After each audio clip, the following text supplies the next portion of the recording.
జగిత్యాల జిల్లా గుడిసెలపేటకు చెందిన రాజేందర్ రెడ్డి కళ్ళు తిరగడంతో స్థానికంగా ఉన్నటువంటి హాస్పిటల్లో అడ్మిట్ అయ్యారు. ఆ తర్వాత బ్రెయిన్ స్ట్రోక్ వచ్చినట్టు వైద్యులు చెప్పడంతో యశోద హాస్పిటల్కి తీసుకొచ్చారు. తను ప్రస్తుతం చికిత్స పొందుతూ మరణించేటువంటి సమయంలో తాను అవయవదానం చేసి 8 మందికి ప్రాణాలు కాపాడారు. ప్రస్తుతం వాళ్ళ కుటుంబ సభ్యులు ఉన్నారు.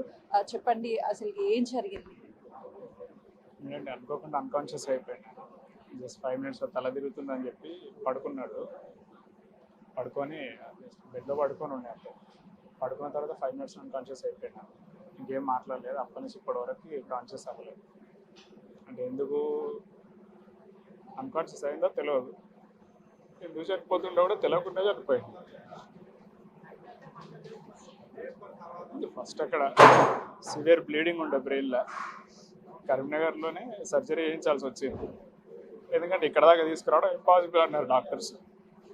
అందుకని అక్కడే చేయించేసాం. చేయించిన తర్వాత కొంచెం బెటర్ అయినా ఫర్దర్ ట్రీట్మెంట్కి షిఫ్ట్ చేద్దామని 3 days వెయిట్ చేసాం. ఫైనల్గా రిస్క్ చేసి ఇక్కడ దాకా రావడం ఇంపాసిబుల్ అని చెప్పినా సరే వాడు వచ్చేసిండు. ఏం కాకుండా వచ్చిండు.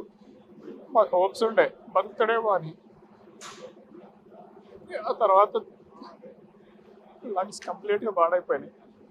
అది ట్రీట్ అయ్యేలోపు బ్రెయిన్ పాడైపోయింది. బ్రెయిన్ కంప్లీట్ డెడ్ అయిపోయింది. అంటే అవయవదానం చేయాలి అని ఎవరైనా చెప్పారా, లేకపోతే తన కోరిక? ఇనిషియల్గా తన కోరికే. ర్యాండమ్ డిస్కషన్లో ఒకప్పుడు జనరల్ న్యూస్ చూస్తున్నప్పుడు, చనిపోయిన యాక్సిడెంటల్ న్యూసెస్ అవి చూస్తున్నప్పుడు ఏదో మాట్లాడుకుంటుంటే ఎవరో ఎప్పుడు చనిపోతామో ఎట్లా చనిపోతామో తెలియదు అన్న, కానీ సచ్చినాక ఎవరో ఒకరికి ఉపయోగపడాలి, మనతో పాటు మన అవయవాలు కాలిపోవద్దు అన్నట్టు ర్యాండమ్గా డిస్కస్ చేసుకున్నాం అంతే. అది ప్రత్యేకించి ఇది నా విషయం నేను చెప్పలేదు, కానీ ఇండైరెక్ట్గా అప్పుడు నాకు అట్లా అర్థమైంది. ఆ తర్వాత డాక్టర్స్ వీళ్ళు కూడా ఒక జస్ట్ సజెషన్ ఇచ్చారు. వాళ్ళు ఇట్లా చేసే ఆప్షన్ ఉంటుంది, మీకు ఏమైనా ఇంట్రెస్ట్ ఉంటే చేయొచ్చా అని. తమ్ముడు వైఫ్ కన్సెంట్ తీసుకొని తనతో మాట్లాడి తను ఒప్పుకున్నాక చేసాం. ఎందుకంటే వాడు చనిపోయిన తర్వాత ఇంకో 4 బతుకుంటాడు. ఎందుకంటే వాడు ఎందుకు చనిపోతుండో తెలియకుండా చనిపోయాడు. అసలు ఇట్లా అయిందన్నది కూడా నాకు తెలియదు.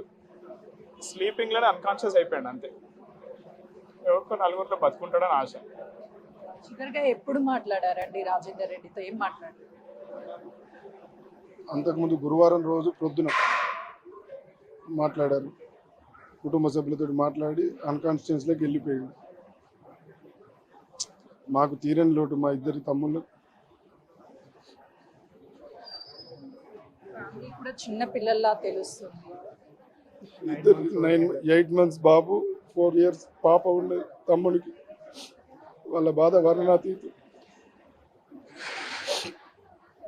సార్, రాజేందర్ రెడ్డి చనిపోతూ 8 మందికి ప్రాణాలు పోశారు. ప్రతి ఒక్కరూ కూడా అవయవదానం చేయడానికి, రాజేందర్ రెడ్డి గతంలోనూ మనం చనిపోయేటప్పుడు మన అవయవాలు బూడిదవ్వద్దు, లేకపోతే మట్టిలోకి వెళ్ళిపోవద్దు, అవయవదానం చేయాలి అని చెప్పారు. ఈరోజు రాజేందర్ రెడ్డి లేకపోయినా సరే 8 మందికి ప్రాణాలు పోశారు. అవును, వాళ్ళ భార్య కానీ, తల్లిదండ్రులు, వాళ్ళ మదరు, వాళ్ళ బ్రదర్స్ ఇద్దరు ఎంతో గొప్ప మనసుతోటి ఈ అవయవదానానికి అంగీకరించడం కూడా చాలా గొప్ప విషయం. ఇది ఈ అవయవదానానికి మనకు ఎన్నో సెంటిమెంట్లకు చాలామంది అవాయిడ్ చేస్తున్నారు.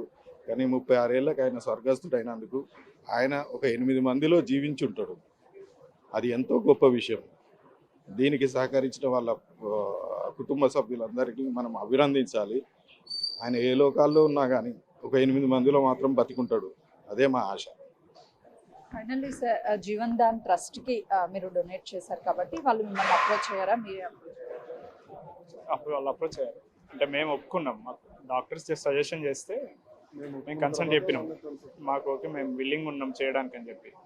అప్పుడు వాళ్ళు ట్రస్ట్ వాళ్ళకి ఇన్ఫామ్ చేశారు. వాళ్ళు కూడా వచ్చి కౌన్సిలింగ్ చేసుకున్నారు, అడిగారు ఫార్మాలిటీస్ ఎట్లా ఉంటాయి అని కంప్లీట్గా చెప్పారు. మాకు చెప్పిన తర్వాత కూడా బాగా డిస్కస్ చేశాకే సైన్ చేశాం మేము.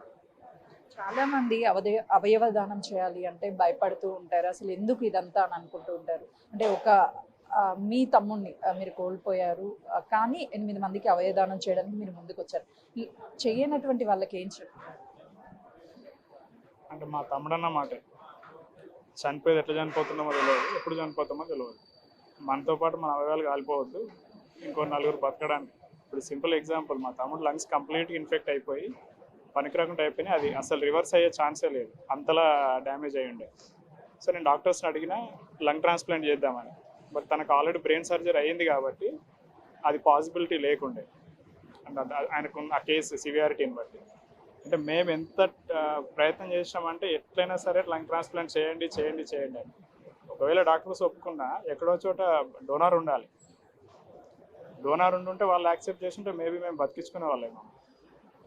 అట్లనే ఇంకెవరికన్నా అదే కేసులో అట్లా మనసులో లాంటి సిచ్యువేషన్లో ఇంకెవరో బాధపడుతూ ఉంటారు. సో ఈ మా తమ్ముడు ఆర్గాన్స్ అక్కడికి వెళ్ళి బతికుంటాయి అంతే. మా తమ్ముడు వాళ్ళలో బతుకుంటాడు అని అదొకటే రీజన్. ఎవరైనా అట్లనే ఆలోచించాలనుకుంటున్నాను.